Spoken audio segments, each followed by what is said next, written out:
It's January 29th, and this is another session of Up Yours with the Unknown Pundit. Me, this basic, insignificant little man, and I've got no special effects, no script, no special guest, no products to promote, no favors to ask in terms of followers and likes and all that shit.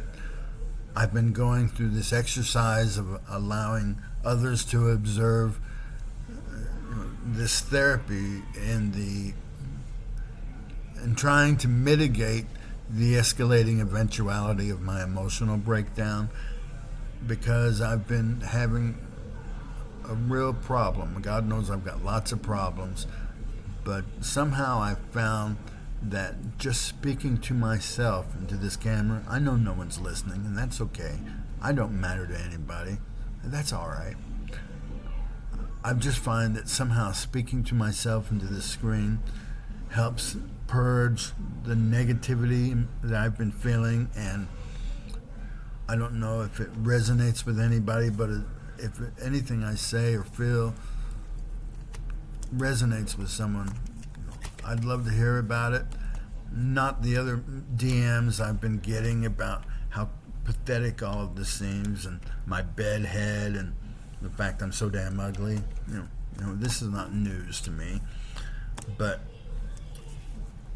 I wish people would focus on some other things. So I know it sounds crazy, but we're living in crazy times, and somehow just talking about it helps me feel a little better. I don't know what other people are doing to cope with the insanity that's happening in our country. If you've got a better idea of how to deal with this that doesn't involve taking pills or getting drunk, paying medical bills, I'd love to hear it. So here's what's got me triggered this morning. I was watching the heroes over at the Midas Touch News, Ben Meiselas, Mike Popak and his team. They've been doing such a good job in reporting about things that the mainstream media misses. So this morning I was watching some footage of what's happening in the community of Dilley, Texas. And we had enough of a shit show in Minnesota recently, but now there's new things happening in Texas.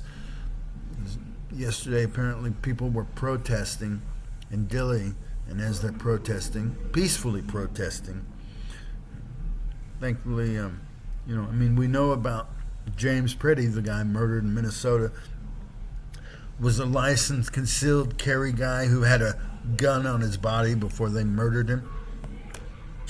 And, in Texas, those people like to carry their guns. So I just am concerned about, what is the next thing that's about to happen over there. But here's what's got people up in arms in Texas. They were protesting the fact about this 5-year-old child that got whisked up by the ICE agents and stuck in a cage like a rabid dog. And my God, and you don't want to be a dog in any department led by Kristi Noem, who famously bragged about the fact that she shot her dog dead because she was unable to train it properly. So thinking of a child being treated as a dog and Kristi Noem's under her watch, that can be a very dangerous proposition for a child. It's not just this 5-year-old. Since 2019, we know that auditors have found evidence of more than 2,000 children who have been abused, assaulted while detained in these ICE concentration camps. I wonder sometimes, are they being forced to eat the same kind of maggot-laced food that is being foisted on those guys they rounded up at Alligator Alcatraz and the Everglades swamp? Are the children also being made to eat maggots? Are they also forced to sleep and live in the most deplorable of unsanitary conditions? Does anyone know how many children this administration has taken? Does anyone know where those children are? Is anyone else concerned that the pedophile that we have for president has been so intent in grabbing these children up? Are they also getting trafficked for sex like his best friend Jeff Epstein was doing? Where are the children? Does anybody care? Alex Pretty's murder, Renee Nicole Good's murder is a big deal. But while all that has been happening, children are being snatched up from parents, stuck into black vans by men in black masks, driven off. And as I think about this, I'm a little also concerned about the fact, I've got a daughter, an adult daughter, who was born in the British West Indies. At 2 years old, I went through the process of making her a citizen. And I've got 4 of the most beautiful and sweet grandchildren. But all of them, have this beautiful olive complexion of skin. They're a little more tan than me. So what is it that I'm supposed to do if my daughter's driving the kids to school and then a bunch of men in black masks start pounding on the windows of her car, trying to pull her out and then snatch up my grandchildren and take them off? What am I supposed to do with that? What is any parent who's supposed to do? What are they supposed to do with that? Don't get me wrong, I know immigration laws need to be enforced and that there are consequences for violating the law. I just feel like if the enforcement of those laws should not include assaulting children, letting children be molested, starved, or tossed into a dirty cage with God knows whoever. They're snatched from their parents. I worry about these things, and I worry that not enough people are worried about their things. We're so focused on what's happening now. We're getting ready possibly to invade Iran. It's been threatened, and Venezuela, maybe even Cuba, because that has been hinted at.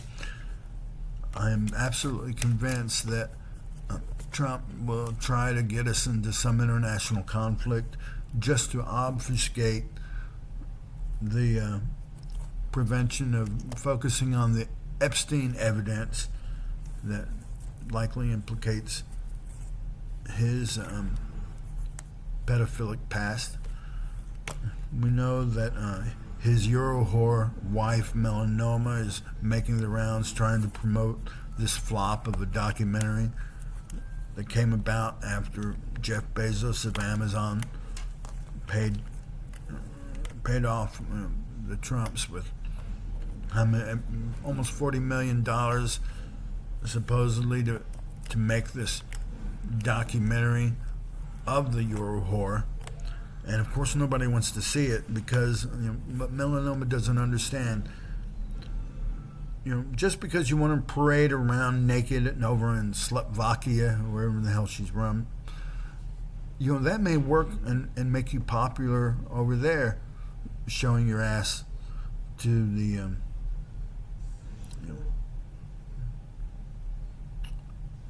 morons in Eastern Europe.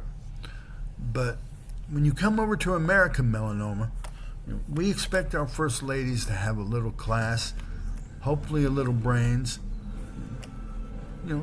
Just because you got sucked up by some idiot who can't afford to get anything on his own, so he has to buy a Euro whore, you think that makes you special? No. My God, the guy met her at the Kit Kat Club. Is there anything more degrading than knowing you have a first lady whose whole background is about exposing your twat and hooking up with the first man who has enough money to buy you? This is our first lady, and she's making the rounds with her film that nobody wants to see because Who wants to watch a piece of trash parade around like you're something special other than you're a whore? It's very distracting. I get it. But while all that's going on, there's this ongoing issue I am concerned nobody's paying attention to. And if you're not, up yours. We've got children. Granted, they may not all be American children. That shouldn't make a freaking bit of difference. They're children. They deserve better, and we should demand better. This is where I'm at today, what I'm coping with and wrestling with emotionally. I don't know if it matters to anybody, but my God, these are children. It was enough that we turned a blind eye to the victims of Epstein that Trump tried to say they're lying and it's a hoax, after making people think when he ran for office that he actually cared, only to find out that, like so much of what else he says, is just total bullshit. But what isn't bullshit is the fact that children have been, thousands of children have been grabbed up, but we don't know where they are. We don't know what their condition is. We don't know exactly how many have been denied the medical services, sustenance they need to survive. Are they being left to die in the street, cast off? And how are you going to justify, are you going to try to justify the killing of these children like they tried to justify killing of Renee Nicole Good and Alex Pretty?